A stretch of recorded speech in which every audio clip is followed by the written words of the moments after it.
everyone. Thanks for your patience. First off, let me say it's great to be back in the press briefing room. I would like to thank Mr. Tom Maston and the Defense Press Operations team here for all their hard work over the past 4 months to enable us to implement the long needed renovations to the briefing room while also enabling us to continue our briefing cadence without missing a beat. Needless to say, there's a lot of work that goes on behind the scenes, so I know I speak for many here at OSD Public Affairs when I say how grateful we are for their efforts. I'd also like to thank our Pentagon Press Corps for your patience and flexibility, and we understand all of the logistical challenges that this renovation presented, and so we appreciate your understanding throughout the process. And finally, a huge thanks to the Department of the Air Force for allowing us to use the Airman's Hall as our temporary briefing space. Turning to today's briefing, I do have quite a few items to pass along on the top. So once again, I will ask for your patience while I kick things off, and then I'll be happy to take your questions. First, at the direction of the Deputy Secretary of Defense, Dr. Kathleen Hicks, the DoD's internal review team on racial disparities in the investigative and military justice systems, or IRT, has completed and delivered its report to the Deputy Secretary.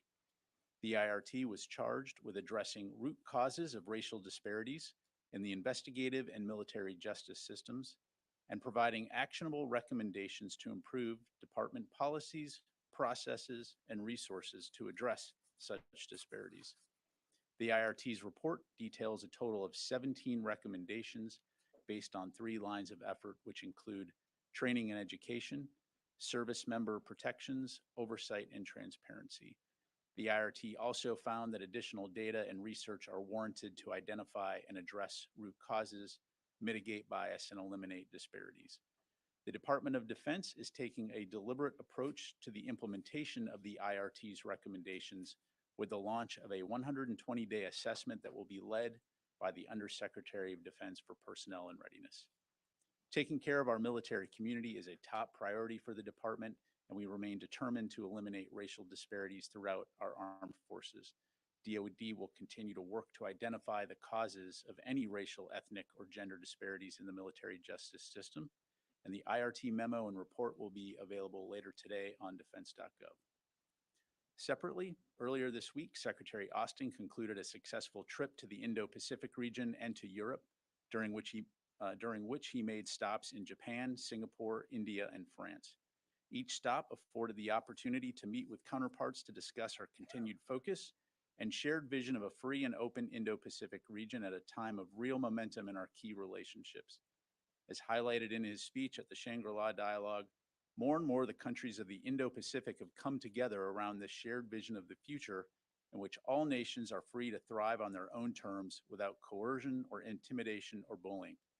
To quote Secretary Austin, quote, "It's a vision of a free and open and secure Indo-Pacific within a world of rules and rights. And that vision is anchored in some key principles to include respect for sovereignty, adherence to international law, transparency and openness, the free flow of commerce and ideas, human rights and human dignity, equal rights for all states, large and small, and resolving disputes through peaceful dialogue and not coercion or conquest." Of note, on the heels of Secretary Austin's travel to the Indo-Pacific, Undersecretary of Defense for Policy, Dr. Colin Kahl, will depart this weekend for a series of engagements in Hawaii, Korea, and Japan. During the visit, he'll meet with senior Indo-PACOM military leaders and conduct various counterpart visits in Japan and Korea that will further strengthen our ironclad alliances and partnerships in the region.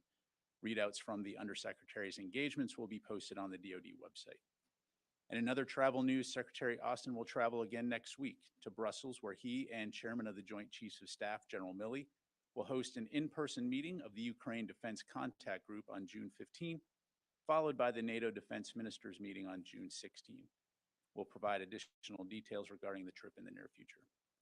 Shifting gears, in the Middle East region, this week marks the second week for U.S. participation in Exercise Eagle Resolve 23. For the first time, this multi-domain exercise, focused primarily on integrated air and missile defense and maritime interdiction, is being hosted in the Kingdom of Saudi Arabia and includes participation from all 6 Gulf Cooperation Council countries.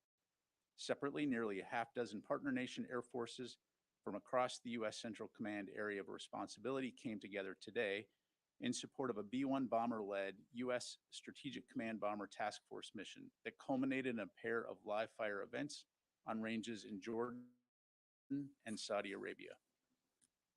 Taken together, these activities reinforce the U.S. commitment to contributing to the security and stability of the Middle East region and demonstrate the increasing complexity, deepening military interoperability, and strength of our shared defense capabilities. And I would refer you to U.S. Central Command for additional details. Meanwhile, in the European region, the 52nd iteration of Baltic operations, also known as BALTOPS, began this week with 19 NATO allies, 1 NATO partner nation, 50 ships, and more than 45 aircraft, and approximately 6,000 personnel participating through June 16th. This annual maritime-focused exercise provides a unique training opportunity to strengthen the combined response capability, critical to preserving freedom of navigation and security in the Baltic Sea. Participating nations will exercise a myriad of capabilities, demonstrating the flexibility of maritime forces. For more information, please visit the U.S. Naval Forces Europe, Africa, and U.S. Sixth Fleet website and social media platforms for the latest on the exercise. And finally, on Monday morning, June 12, Secretary Austin and Deputy Secretary Hicks will lead a Pentagon ceremony commemorating the 75th anniversary of the Women's Armed Forces Integration Act of 1948 to celebrate the enormous contributions that women have made to U.S. national security over the last 7.5 decades. The Pentagon Courtyard ceremony begins at 10:30 and will be broadcast on defense.gov. And with that, I will take your questions. All right, Tara Kopp, let's go to Associated Press. Kicking it off with a bang there, aren't you? That's right. Welcome back to the room. It's good to be back. I wanted to start off with Ukraine, particularly the dam break and the catastrophic flooding that's going on. Typically in humanitarian disasters of this size, there's a role for DoD to play, whether it's flying in humanitarian aid, assisting with evacuations. Does the ongoing conflict make that impossible? Sure. So as it pertains to aid, right now, I don't have anything to announce in terms of what DoD is providing. You know, as you well know, our current focus is on security assistance. I would highlight that you may have heard the White House talk today about USAID working with local agencies and international agencies that are on the ground to provide some humanitarian assistance, which includes things like transportation for people away from the flooding, distributing water purification equipment, water pumps, boat motors, other rescue gear. So I would refer you to USAID to talk about those particular efforts. But when it comes to DoD right now, I don't have anything to announce. All of them, and then so that sometimes DoD aircraft are used to fly in that aid too. Can that not even be? It's not something that we're currently looking at. Again, if that changes, we'll be sure to let you know.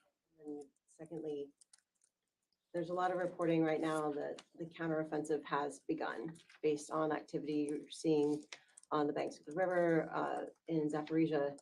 What can you say about that? Yeah, so we're certainly monitoring reports of increased fighting between Ukrainian and Russian forces at various locations across the front lines in Ukraine. But when it comes to characterizing those particular operations or talking about those operations, that's really something that's best left to the Ukrainians. Okay, Jennifer. Have you assessed who's responsible for blowing up the dam? We have not at this time. We're still continuing to look at that. And there are 2 reports today suggesting that the Chinese have a new agreement with Cuba to set up a listening post in Cuba. Are those reports accurate? What is the extent? Is there a new listening post in Cuba that affects the United States? Yeah, so I've seen that reporting. I can tell you based on the information that we have that is not accurate, that we are not aware of China and Cuba developing any type of spy station. Separately, I would say that the relationship that those 2 countries share is something that we continuously monitor. I would say that as you've heard us say many times, China's activities both in our hemisphere and around the world, any concerning activities are something that we will continue to watch closely. But in terms of that particular report, no, it's not accurate. Have you seen China set up any military base in Cuba? Or is there any plans afoot we've seen elsewhere in the region that they have? Yeah, none that I'm aware of at this time. Yep. Tom? Getting back to Ukraine, you can't talk about what Ukraine's doing. What about what Russia is doing? Are you seeing any movements of troops, shifts of troops, additional forces coming in along the front line? Yeah, Tom, so I appreciate the question. What I'm not going to do today is provide an operational update on ongoing developments on the battlefield. Clearly, Russia for some time has been building its defenses in Ukraine and in anticipation of a Ukrainian counteroffensive. And so, that's about as far as I'll go right now. Coming in, can you at least say you're seeing some? Beyond what we've seen in terms of, replacement forces, I'm not aware of any significant large number of additional Russian forces coming in, but of course, that's something we'll continue to keep an eye on. Okay. Yes, ma'am. Thank you so much, sir. First, for you, there has been some reporting that DoD and DTIC are experimenting with OpenAI. And so I wanted to hear a little bit more about how they're experimenting with those large language, managing the risks that we continue to hear about those emerging capabilities. Yeah, sure. I don't have any specific to provide on, so let me take that question. Come back to you. Later on. Okay. Second question, the Typhoon elite cyber attack that we've been hearing a lot about. How has DoD responded, if at all? And at this point, is it your assessment that it was contained to Guam? Yeah, when it comes to those kinds of activities as a matter of policy and for operation security, we're just not going to talk about what actions we may or may not be taking. Obviously, we take cybersecurity very seriously, but I'm just not going to go into details. Yes, ma'am. Thank you, and very happy to be back. It's again good to be here. back. I just wanted to follow up on your response to Jen's question. So you said it's not accurate that China and Cuba are developing spying base here. Are you aware of discussions about this, or are those reports completely just not accurate? Again, based on the information that we have, the report is inaccurate. Certainly, we know that China and Cuba maintain a relationship of sorts, but when it comes to the specific activities outlined in the press reporting, again, based on the information we have, that is not accurate. And then one question just on the F-16 training. I'm just wondering if you have any update on which countries are going to be providing support for training Ukrainian pilots on F-16s. And there was some reporting that F-18s may be involved as well. Is there any truth to that? And can you kind of give us an update? Yeah, in terms of any additional types of aircraft, nothing to announce on that front. As far as F-16 pilot training goes, no new updates to provide today. As we've talked about in the past, the Netherlands and Denmark have agreed to take the lead in terms of developing a training plan for Ukrainian pilots and maintainers. We do have several other allies who have said that they are interested in participating in that training. And so I think the last time we talked from the briefing room, that was a topic of discussion, or excuse me, actually that was before. So at the last Ukraine Defense Contact Group, that was a topic of discussion. We've got a contact group next week. I expect it will be discussed there as well. And so we should have more details in the relatively near future in terms of when, where, how, but at this time, nothing new to provide. Requested that they be able to transfer F-16s to Ukraine? Again, much more to follow in the future. Thanks. Go over here to Dan. Thank you. There's a new letter, a new push, bipartisan on the Hill, kind of circling back to the Pentagon, asking about ATACMS, trying to expedite Abrams moves, trying to expedite F-16 moves. Any reaction to that in general? And then separately, we're all watching, obviously, the wildfires affect a good portion of the East Coast at this point. Senate Majority Leader Schumer raised the point of having additional American firefighting capabilities assist Canada if they ask for it. Do you see a role for DoD in that, particularly possibly with the Guard that already does that on a state level? Yeah, thanks, Dan. So last question first. I'm not aware of any specific requests at this time. Obviously, firefighting is a capability that some of our forces, as you highlight, the Guard, have provided support for in the past. But I'm not aware of any specific asks at this time. In terms of congressional requests for or, highlighting additional capabilities for Ukraine. I'm not going to get into specific conversations or requests between the Hill and the Pentagon, and we'll respond appropriately to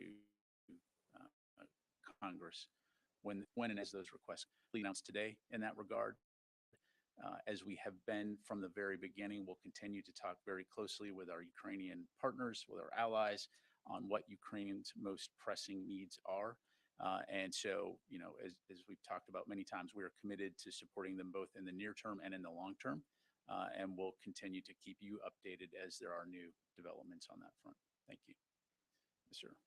Thanks. Liam Cosgrove with the Gray Zone. Quick question on the Kokova Dam explosion. So several European politicians have come out and were quick to blame Russia, saying, this is an example of Russian terrorism. But if you look at the context, the dam was in Russian occupied territory. The Ukrainian Ecological League said this could leave Crimea without water for over a decade. And there were reports in the Washington Post last year that Ukrainian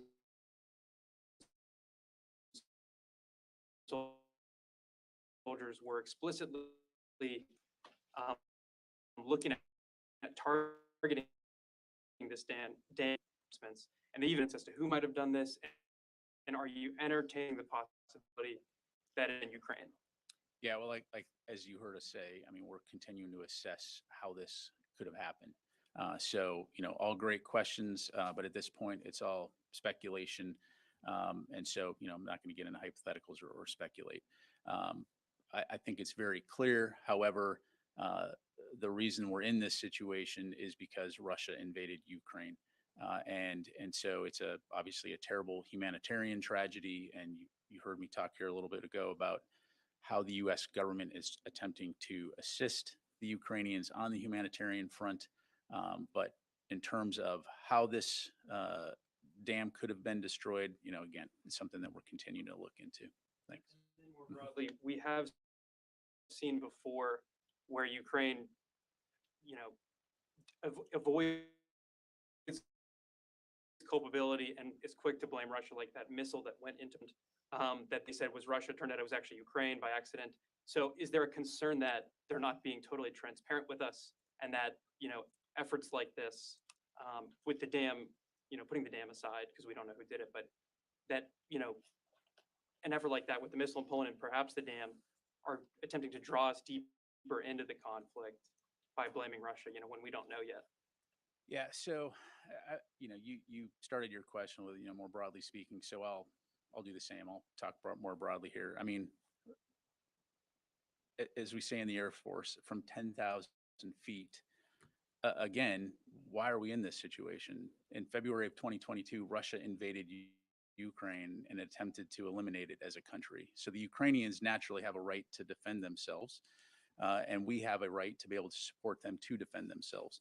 I'm not going to speak for the Ukrainians in terms of their various activities, when it comes to the things that you highlight, other than to say it's very clear that on a daily basis, there are Russian forces attempting to kill innocent Ukrainians. And so we, the United States government, are going to work with the international community to do everything we can to help them defend their country and take back sovereign territory. So let me go to Rio behind you there. Thank you very much, General. On NATO is considering a new office in Tokyo, Japan, to show its alignment with the Indo-Pacific region, but France is opposing this initiative. Does the Pentagon support a new NATO office in Tokyo? Real value is that we welcome increasing cooperation between our them as a NATO global partner. But when it comes to whether or not NATO is going for NATO and Japan and France in this case to address. Follow up. When the secretary was in France this week, did the secretary have a chance to discuss this issue with his French counterpart? This particular issue did not come up. Okay. Yes, ma'am. Thank you. My name is Hariana from TPA, Angola. So can you tell us what could be the consequences if China and Cuba indeed building a more stronger relationship other than the one that you are aware of? Well, without getting into, hypothetical situations, I think broadly speaking, as I mentioned before, any type of activity, coercive activity or belligerent activity within our hemisphere is something that we're watching very closely when it comes to China. It's something that we've been concerned about for a while. It's something that we continue to work with our allies and partners to counter in the hemisphere. And so, again, without getting into hypothetical situations, it's something that we'll continue to take very seriously. Beginning, you mentioned a few successful trip made by the Secretary. Is any upcoming visit of the Secretary to Africa? I don't have anything to announce on that front. Obviously, Africa continues to play a very important role when it comes to our partnerships and our national security interests. We have a lot of very valued partners throughout the African continent. And so when the opportunity presents itself, the Secretary certainly will look forward to that, but I don't have anything to announce right now. Thank you very much. Tony. While you were traveling last week, the nation came together on a debt ceiling agreement. Afterwards, Mr. McCarthy, the House Speaker, threw cold water on the idea of defense supplemental to overcome the $886 billion national security gap. He became the latest politician to invoke the fact that the Pentagon has failed 5 audits in a row. His point was, they failed 5 audits in a row. You don't think there's waste?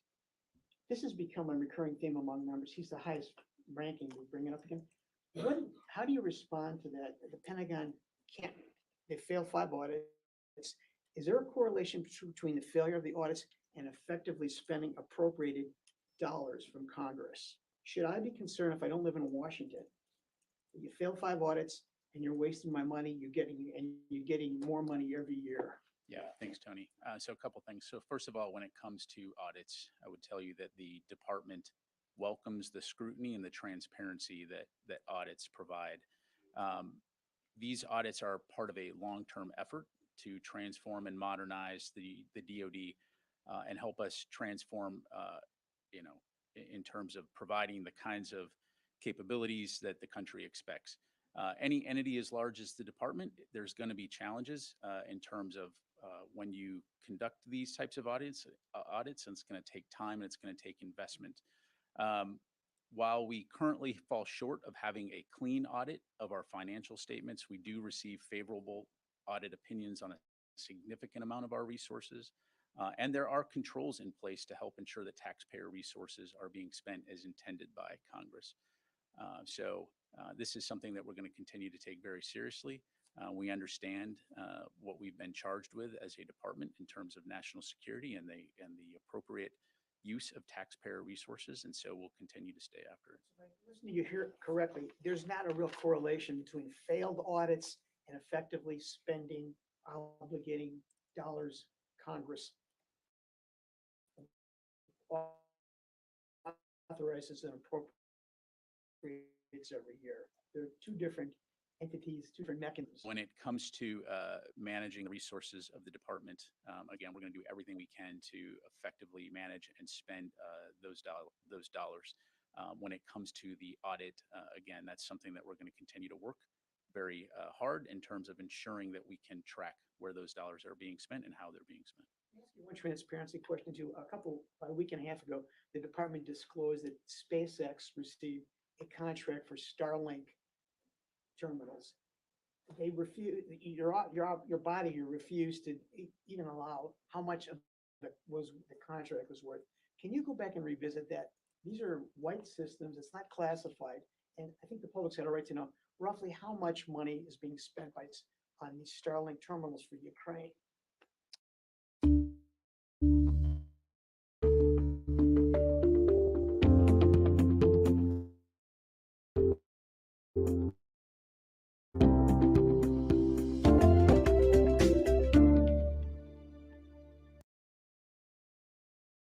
Yeah, I'll take your question. As you've heard us talk about, for reasons of operational security and due to the critical nature of satellite communication systems. It's just something that we're just not able to get into details at this time. So, Dollars are different than technologies and how many and where they're being placed. That's all I want to. yep, no, understand. Thank you. Okay, time for a few more. Let me go to Tom. Welcome, Pat. Back from you. Two follow-up questions, please. Putting on your Air Force hat again, as you said, from 10,000 feet. Follow up on Laura's question regarding F-18s. From a Air Force point of view, what would they bring to a conflict like Ukraine? I appreciate the question, Tom, but I don't want to get into hypothetical discussions about capabilities that, yeah, no, I understand. I just, by me answering that question though implies that we're now gonna, go down a fictional road where, yeah, no, I understand. Yeah, so. My second follow-up was to Brandy's question about the attack on Guam, and one of the parts you didn't respond to was whether it was beyond Guam, the cyber attack. Could you address that part? Again, I'm not going to talk about, whether or not there are particular attacks or vulnerabilities in policy when it comes to any type of cyber activities. And yeah, thanks very much. Yes, sir. Noah Robertson with the Christian Science Monitor. Thank you. President Zelensky said earlier in an interview that humanitarian rescue workers were being shot at by Russians. They tried to do work in the flooded area in the south of the country. Can you confirm that and offer any more details if so? I unfortunately can't. I just don't have that level of detail. Thank you very much.